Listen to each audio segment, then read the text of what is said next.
નમસ્તે વિદ્યાર્થી મિત્રો, આપણું પહેલો યુનિટ જે ખરો અગેન્સ્ટ ધ ઓડ્સ એમાં આપણે પહેલો પાર્ટ પૂરો કર્યો હતો અને બીજો પાર્ટની શરૂઆત કરી હતી. લાસ્ટ વિડીયોની અંદર તમે જોયેલું છે કે સીતાપુર લાઇટ આપણો બીજો પાર્ટ છે, સીતાપુર લાઇટ, અને એમાં આપણે 50% પાર્ટ કમ્પ્લીટ કર્યો હતો. એ થોડું તમને સમજાવી દઉં કે આપણે લાસ્ટ વિડીયોની અંદર કઈ વાત કરી હતી કે ભાઈ ઉત્તર પ્રદેશની અંદર 60% કરતાં વધારે ગામડા જે ખરા એ વિધાઉટ પાવર્સ લાઇટ વગરના છે.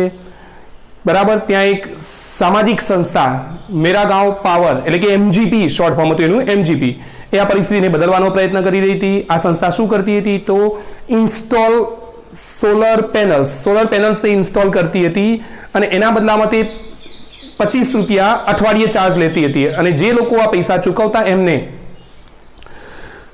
2 LED લાઇટ અને એક મોબાઈલ ચાર્જ કરી શકાય માટે એક પોઈન્ટ આપતી હતી. બરાબર છે. હવે સ્ટોરી આપણે થોડી આગળ વધારીએ છીએ, આગળ પેરેગ્રાફની શરૂઆત કરીએ છીએ. તો શરૂઆત થાય છે કે installing a microgrid is a grand event. Installing એટલે પ્રસ્થાપિત કરવું, સ્થાપવું, લગાવવું, આપણી સાદી ભાષામાં કહીએ તો. બરાબર છે. તો ઇન્સ્ટોલ એટલે લગાવવું સાદી ભાષામાં, બાકી પ્રસ્થાપિત કરવું થશે. તો ઇન્સ્ટોલિંગ અ માઇક્રોગ્રીડ, નાનું વીજ સંકલન. બરાબર છે. તો માઇક્રોગ્રીડને ઇન્સ્ટોલ કરવું એક is a grand event in the village. ગામની અંદર એક ભવ્ય પ્રસંગ સમાન છે. and everyone gets involved, અને દરેક જણ એની અંદર જોડાય છે. હવે સ્વાભાવિક છે કે ભાઈ અત્યાર સુધી એમને વીજળી જોઈ નહોતી, લાઇટ હતી નહીં. હવે જ્યારે આ ઇન્સ્ટોલ થઈ રહ્યું હતું એટલે ગામ માટે તો એક ઉત્સવ સમાન હતું, એક ગ્રેન્ડ ઇવેન્ટ હતી, એક ભવ્ય સમારંભ હતો એમના માટે તો. એટલે દરેક જણ એની અંદર ઇન્વોલ્વ એટલે જોડાતા હતા. everyone gets involved એટલે દરેક જણ એની અંદર આ સમારંભમાં જોડાતા, પ્રસંગ ઇવેન્ટ જે હતી એમાં જોડાતા હતા. ઇન ધ વિલેજ ઓફ દમદમપુરાવા, ગામનું નામ છે. તો ઇન ધ વિલેજ ઓફ દમદમપુરાવા ધ ટીમ મેપ્સ એટલે માપણી કરવી, મેપ્સ એટલે માપણી કરવી. તો દમદમપુરાવાના ગામમાં ધ ટીમ જે હતી, કઈ ટીમ? એમજીપીની. બરાબર છે. મેરા ગાંવ પાવર જે સોશિયલ એન્ટરપ્રાઇઝ હતી. તો મેપ્સ ધ વિલેજ, ગામની અંદર માપણી કરી હતી, હાઉસ બાય હાઉસ, એક ઘરેથી બીજા ઘરે, એટલે ઘરે ઘરે માપણી કરી રહી હતી. બિનિથ એટલે અંડર થાય, નીચે થાય. બિનિથનો સમાનાર્થી શબ્દ હું બોલ્યો અંડર અથવા તો બિલો. બરાબર છે. તો બિનિથ ધ સ્કોર્ચિંગ એટલે દજવાડી નાખે તેવી, ધગધગતા બપોરની ગરમીમાં. મતલબ આપણી સાદી ભાષામાં કીધું ખરાબ બપોરના જે તડકાની જે ગરમી ખરી એવી પરિસ્થિતિમાં આ એમજીપીના જે ટીમ હતી એ ઘરે ઘરે માપણી કરીને એક નકશો તૈયાર કરી દે, મેપ્સ. બરાબર. શા માટે? વર્કિંગ આઉટ એટલે નક્કી કરવું, કે નક્કી કરી શકાય વેર ટુ પ્લેસ ઈચ વાયર, કે વાયર ક્યાં લગાવવો.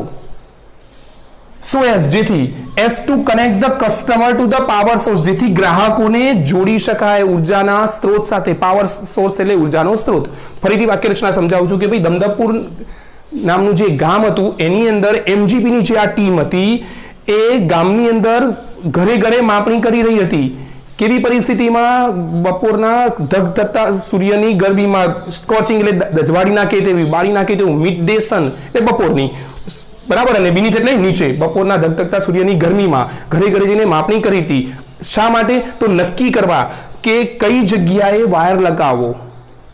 એટલા માટે માપણી કરી હતી કે ભાઈ કઈ જગ્યાએ વાયર લગાવો જેથી વધુમાં વધુ કસ્ટમર્સ એટલે કે ગ્રાહકોને જોડી શકાય વીજ પાવર સાથે. બરાબર છે. સમ હાઉસ હોલ્ડર્સ જોઈન ઇન, કેટલાક લોકો ઘરો આમાં જોડાયા, કેટલાક લોકો અહીંયા આપણે અર્થ કાઢીએ છીએ તો જોડાયા. વાઇલ અધર્સ લુક ઓન, કેટલાક જોઈ રહ્યા હતા, આ પ્રક્રિયા જે ચાલી તેને જોઈ રહ્યા છે. કોલિંગ આઉટ ઓર્ડર્સ, કેટલાક હુકમ આપી રહ્યા છે. Or watching the curious proceeding. Curious એટલે આતુરતા, પ્રોસીડિંગ એટલે કાર્ય થાય, કાર્યવાહી થાય. તો પ્રોસીડિંગ એટલે કાર્યવાહી. વાઇડ આઇડ વિથ સરપ્રાઇઝ, વાઇડ આઇડ નો મતલબ થાય વિથ સરપ્રાઇઝ એટલે કુતૂહલતાપૂર્વક આ પ્રક્રિયાને જોઈ રહ્યા છે. તો ફરીથી કેટલાક લોકો જે હતા એ આ કાર્યમાં જોડાયા, કેટલાક આને જોઈ રહ્યા હતા, કેટલાક હુકમો આપી રહ્યા હતા અને કેટલાક લોકો આ કાર્ય જે થઈ રહ્યું હતું એને કુતૂહલતાપૂર્વક નિહાળી રહ્યા હતા, જોઈ રહ્યા હતા. તો આપણો આ પેરેગ્રાફ સ્પેલિંગ આવે ઇન્સ્ટોલ, પ્રસ્થાપિત કરવું, સ્થાપના કરવી. ગ્રેન્ડ એટલે ભવ્ય થશે, ઇવેન્ટ એટલે ઘટના, ઇન્વોલ્વ એટલે સંકળાવવું, જોડાવવું. બિનિથ એટલે બિલો, નીચે, મતલબ. બરાબર છે. સ્કોર્ચિંગ દજવાડી નાખે તેવું, બાળી નાખે તેવું. ક્યુરિયસ એટલે આતુરતાપૂર્વક, પ્રિસીડિંગ્સ એટલે કાર્ય, વાઇડ આઇડ વિથ સરપ્રાઇઝ, આશ્ચર્ય, કુતૂહલતાપૂર્વક. બરાબર છે. તો એની અંદરથી આપણે પ્રશ્ન જોઈએ. Why does the team maps the village? શા માટે ટીમ જે હતી માપણી કરી રહી હતી ગામમાં? કારણ શું હતું? શા માટે માપણી કરી રહી હતી? તો શરૂઆત કરીશું. ધ ટીમ, ડઝ આપ્યું છે એટલે એસ લગાડીશું. તો અહીંયા થશે the team maps the village. ગામની અંદર માપણી કરી રહી હતી. શા માટે? તો અહીંયા વાક્ય રચના આપણને આપેલી છે, two place wire, two place wires so as to connect the customer to the power source. The team maps the village to place each wire so as to connect the customer to the power source. જેથી ગ્રાહકોને જોડી શકાય. થોડું આગળ add કરવું હોય તો પણ તમે કરી શકો કે ભાઈ the team maps the village to working out, to work out. આ તમે જોઈન કરી શકો છો, પણ તમારે અહીંયા જોઈન કરવા માટે વર્કિંગ નહીં લખાય, to work out, to work out, where to place a wire, ક્યાં વાયર લગાવવો જેથી વધુમાં વધુ ગ્રાહકોને જોડી શકાય. એ માટે તે નકશો તૈયાર કરી રહી હતી. ઓકે, માપણી તૈયાર કરી રહી હતી. Why is installation of microgrid a grand event? જે આ માઇક્રોગ્રેડની જે પ્રસ્થાપની એટલે સ્થાપના થઈ રહી હતી, મતલબ કે વીજ સંકલન જે હતા એ જ્યારે લગાવવામાં આવી રહ્યા હતા એ ગામ માટે કેમ ગ્રેન્ડ ઇવેન્ટ હતી, ભવ્ય ઘટના કેમ હતી, ભવ્ય પ્રસંગ સમાન કેમ હતું? તો શરૂઆત કરીશું. ઇન્સ્ટોલેશન ઓફ, અહીંયાથી સ્ટાર્ટ થશે, ઇન્સ્ટોલેશન ઓફ માઇક્રોગ્રીડ. અહીંયા ઇઝ મૂકી દઈશું આપણે. ઇઝ અ ગ્રેન્ડ ઇવેન્ટ, એક ભવ્ય સમારંભ હતો. શા માટે? બીકોઝ, કારણ કે everyone gets involved in it, કારણ કે એમાં દરેક જણ જોડાયા એટલે ભવ્ય પ્રસંગ સમાન હતું. તો installation of a microgrid is a grand event, એક ભવ્ય પ્રસંગ સમાન હતું. કારણ કે બીકોઝ શબ્દ તમારે મૂકવો પડશે વાક્યને જોડવા માટે. એવરીવન ગેટ્સ ઇન્વોલ્વ, દરેક જણ એની અંદર જોડાયા. એમાં કેટલાક લોકો જે હતા, હવે એ વાક્ય લઈને અહીંયા લખવું પડશે. સમ હાઉસહોલ્ડ જોઈન ઇન, કેટલાક એમાં સંકળાય છે. While others look on, calling out the orders or watching the curious proceeding wide-eyed. એક લીટી અહીંયાથી ઉપાડીશું અને બાકીની લીટી અહીંયાથી. તો વાક્ય રચના ફરીથી તમારા આગળ રજૂ કરું છું. Installation of a microgrid is a grand event because everyone gets involve in it. આવું લખવું હોય તો તમે પાછળથી જોઈન કરી શકો છો. પછી some households join in while others look on, calling out the orders or watching the curious proceeding wide-eyed. તો આ બીજા પ્રશ્નોનો જવાબ. બે મોટા પ્રશ્નો છે આની અંદરથી થોડા. બરાબર છે. તો આ પેરેગ્રાફ આપણો કમ્પ્લીટ. ચલો આપણે હવે નેક્સ્ટ પેરેગ્રાફ જોઈએ છે. ધ રૂપ ઓફ સ્ટડી. સ્ટડીનો મતલબ થશે મજબૂત, સ્ટ્રોંગ. યાદ રાખજો, સ્ટડીનો મતલબ થશે મજબૂત, સખત, સ્ટ્રોંગ સમાનાર્થી થશે એનો. ધ રૂપ ઓફ સ્ટડી બ્રિક વોલ્ડ. બ્રિક એટલે ઈટો થાય, બ્રિક વોલ એટલે ઈટોથી બનેલી પાકી દિવાલો, મજબૂત ઈટોથી બનેલી પાકી દિવાલો. House in each village is always chosen. હંમેશા ગામની અંદર જે મજબૂત દિવાલોથી બનેલી ઘરના જે છાપરા હતા એવા ઘરોને પસંદ કરવામાં આવતા. Is always ચૂઝન as the site, એક સ્થળ, જગ્યા તરીકે. કઈ શાના માટે? For the panels and battery. તો સ્ટડી એટલે હું બોલ્યો મજબૂત, બ્રિક વોલ્સ એટલે ઈટોથી બનેલી દિવાલો. બરાબર છે. તો ચલો ગુજરાતી કરીએ. The roof of a sturdy brick wall house.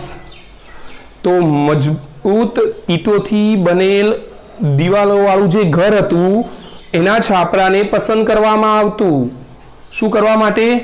For the panels and battery. જે પેનલ્સ એટલે તકતીઓ, જે આપણે જોઈ છે સોલર પેનલ્સ અને તકતીઓ નાખવા માટે ને બેટરી નાખવા માટે એ સ્થળને પસંદ કરવામાં આવતું. એવું સ્થળ પસંદ કરતા જેની દિવાલો મજબૂત હોય, બરાબર, ઈટોથી બનેલી હોય અને છાપરું છે તો મજબૂત હોય, એના ઉપર પેનલો નાખવાનું પસંદ કરવામાં આવતું. સાઇટ એટલે સ્થળ થાય, જગ્યા થાય, બરાબર, સ્થળ તરીકે પસંદ કરવામાં આવતું. Okay.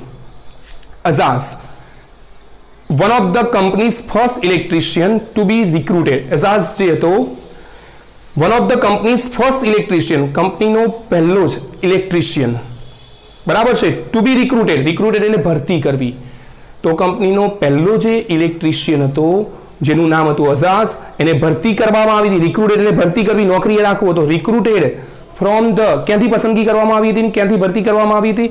From the local district block of Reuza, સ્થાનિક ગામનું નામ છે. From the local district block of Reuza, રેઉઝાના સ્થાનિક જિલ્લા બ્લોકમાંથી એને પસંદગી કરવામાં આવી હતી. રેઉઝાના સ્થાનિક જિલ્લા બ્લોકમાંથી એઝાઝને પસંદ કરવામાં આવ્યો હતો. અને એ કયું કામ કરતો? એઝાઝ જે તો ઇન્સ્ટોલ્સ ધ પેનલ્સ, પ્રસ્થાપિત કરતો મતલબ લગાવતો, સાદી ભાષામાં ઇન્સ્ટોલ્સ ધ પેનલ્સ, પેનલને લગાવતો. કઈ દિશામાં? ઇન અ સાઉથર્લી ડિરેક્શન, દક્ષિણ દિશામાં. શા માટે? ટુ કેપ્ચર એટલે મેળવવું, પ્રાપ્ત કરવું. Two capture as much sunlight as possible, જેથી શક્ય હોય એટલી વધારે સૂર્યપ્રકાશ મેળવી શકાય. બરાબર છે? તો એકવાર બરાબર ફરીથી સમજી લઈએ છીએ પેરેગ્રાફ કે ભાઈ આ જે એમજીપીની જે ટીમ હતી એ પેનલ્સ લગાવવા માટે એવા ઘરના છાપરાને પસંદ કરતી જે મજબૂત હોય, એવા ઘરના છાપરાને પસંદ કરતી જે રૂપ કેવું હોય? સ્ટડી એટલે મજબૂત હોય અને જેની દિવાલો પાકી ઈંટોથી બનેલી હોય એવા ઘરની એક સાઇટ તરીકે, એક સ્થાન તરીકે પસંદ કરું. ચૂઝન એટલે પસંદ કરું તો સાઇટ એટલે જગ્યા, એને પસંદ કરતી. શું કરવા માટે? તો કે ઇન્સ્ટોલ જે હતું પેનલ્સ એન્ડ બેટરી, પેનલ્સ અને બેટરી લગાવવા માટે આ પ્રકારના ઘરને પસંદ કરવામાં આવતું. હવે એઝાઝ કોણ હતો? તો one of the companies first electrician, કંપનીનો પહેલો ઇલેક્ટ્રિશિયન ટુ બી રિક્રુટેડ, જેની ભરતી કરવામાં આવતી. રેઉઝા જે જગ્યા છે, ગામ છે, રેઉઝાના સ્થાનિક જિલ્લા બ્લોકમાંથી એની પસંદગી થઈ હતી. હવે એઝાઝ કયું કામ કરતો હતો? તો ઇન્સ્ટોલ લગાવવાનું, સ્થાપિત કરવાનું. ધ પેનલ્સને લગાવવાનું કામ કરી રહ્યો હતો. ઇન અ સાઉથર્લી ડિરેક્શન, દક્ષિણ દિશામાં. શા માટે દક્ષિણ દિશામાં ભાઈ લગાવી રહ્યો હતો પેનલ્સને? કે જેથી અહીંયા જવાબ આપ્યો છે ટુ કેપ્ચર, મેળવી શકાય, પ્રાપ્ત કરી શકાય. Panels as much sunlight as possible, શક્ય હોય એટલી વધારે સૂર્યપ્રકાશ મેળવી શકાય. એના માટે દક્ષિણ દિશા તરફ પેનલ્સ લગાવી રહ્યો હતો. તો આની અંદરથી ઘણા બધા પ્રશ્નો બની શકે છે, નાના પરંતુ સરળ છે. ચલો તો સ્પેલિંગો તમને જોઈ લઈએ. સ્ટડીનો મતલબ થશે મજબૂત. બ્રિક એટલે ઈંટ થાય. બ્રિક વોલ એટલે ઈંટોથી બનેલી દિવાલ. સાઇટ એટલે સ્થાન થાય, પ્લેસ. બરાબર છે? રિક્રુટેડ એટલે ભરતી કરવી. ઇન્સ્ટોલ એટલે સ્થાપવું થશે. સાઉથર્લી એટલે દક્ષિણ તરફ. ડિરેક્શન એટલે દિશા થશે. ટુ કેપ્ચર એટલે પ્રાપ્ત કરવું, મેળવવું. બરાબર? ઓકે, ચલો પ્રશ્ન જોઈએ. Where are the panels and the battery installed? Panels અને બેટરી ક્યાં લગાવવામાં આવતી હતી? પ્રશ્નો પછી તમને કદાચ જવાબ મળી ગયો હશે. The panels and the batteries are installed. Panels and batteries are install કરવામાં આવતી હતી. કઈ જગ્યાએ? ચલો તો તમે મોટું પેરેગ્રાફમાં તમે જોઈ શકો છો. The roof of a sturdy brick wall house. મળી ગયો જવાબ. તો the panels and the batteries are install on the roof of the sturdy brick wall house in a each village. આવી ગયો જવાબ આપણો. How is the panel install? Panel કેવી રીતે ઇન્સ્ટોલ કરવામાં આવતી હતી? તો દક્ષિણ દિશા તરફ. તો the panel is installed in a southerly direction. Panel is installed in a southerly direction. અને વાય શા માટે? તો આગળ જોઈન કરી દઈશું. To capture as much sunlight as possible. ખ્યાલ આવી ગયો ભાઈ? પેનલ કેવી રીતે લગાવવામાં આવતી હતી? તો the panel is installed in a southerly direction to capture as much sunlight as possible. Who is Azaz? Azaz કોણ હતો? તો Azaz is one of the company's first electrician. One of the first company's electrician હતો. પછી નાના પ્રશ્નો પણ તમારે આની અંદર બની શકે છે કે ભાઈ પેનલ કઈ દિશામાં લગાડવામાં આવતી? તો તમે જવાબ આપી શકો છો ભાઈ સાઉથર્લી ડિરેક્શન તરફ. શા માટે લગાવવામાં આવતી? ટુ કેપ્ચર, મેળવવા, પ્રાપ્ત કરવા વધારે સનલાઇટ. તો આપણા બે પેરેગ્રાફ પૂરા કે કઈ રીતે પેનલ્સને બેટરીને લગાવવામાં આવતી, કેવા ઘરોને પસંદ કરવામાં આવતા. બરાબર છે? અને એઝાઝ કોણ હતો? એક નવા વ્યક્તિનો અહીંયા ઉલ્લેખ કરવામાં આવ્યો પેરેગ્રાફની અંદર. તો એઝાઝ કોણ હતો? ક્યાં બેટરી લગાવતો? એનું કામ શું હતું? અથવા તો કદાચ પ્રશ્ન પૂછે કે એઝાઝ કયું કામ કરતો હતો? શું કામ કરતો અહીંયા? તો જવાબ છે ઇન્સ્ટોલ ધ પેનલ્સ. પેનલને ઇન્સ્ટોલ કરતો હતો. કઈ જગ્યાએ ઇન્સ્ટોલ કરતો હતો? તો સાઉથર્લી ડિરેક્શન. કેવા સ્થાનને પસંદ કરવામાં આવતું કે જેનું છાપરું અને મજબૂત હોય અને દિવાલો પાકી ઈંટોથી બનેલી હોય એવા જગ્યા પસંદ કરવામાં આવતી. બરાબર છે? તો આપણા બે પેરેગ્રાફ પૂરા. તો આપણી જે બીજી સ્ટોરી જે સીતાપુર સ્લાઇડ છે, હવે એક થોડોક હિસ્સો આપણે બાકી છે જે આપણે નેક્સ્ટ વિડીયોની અંદર જોઈશું. પેરેગ્રાફને ફરીથી વાંચતા રહેજો. પ્રશ્નો બને એટલા અહીંયા હું તમને સોલ્વ કરાવવાનો પ્રયત્ન કરી રહ્યો છું. તમારી પાસે જો સંદર્ભ બુકો હશે તો કદાચ પ્રશ્નોને થોડા ફેવરીને થોડા જુદી જુદી રીતે પ્રશ્નો આપેલા હશે તો પ્રશ્નો સોલ્વ કરતા રહેજો અને ખાસ સ્પેલિંગો તૈયાર કરજો. સ્પેલિંગો ભૂલતા નહીં. બરાબર છે? તો ચલો નેક્સ્ટ વિડીયોમાં મળીશું. ત્યાં સુધી ગુડ બાય.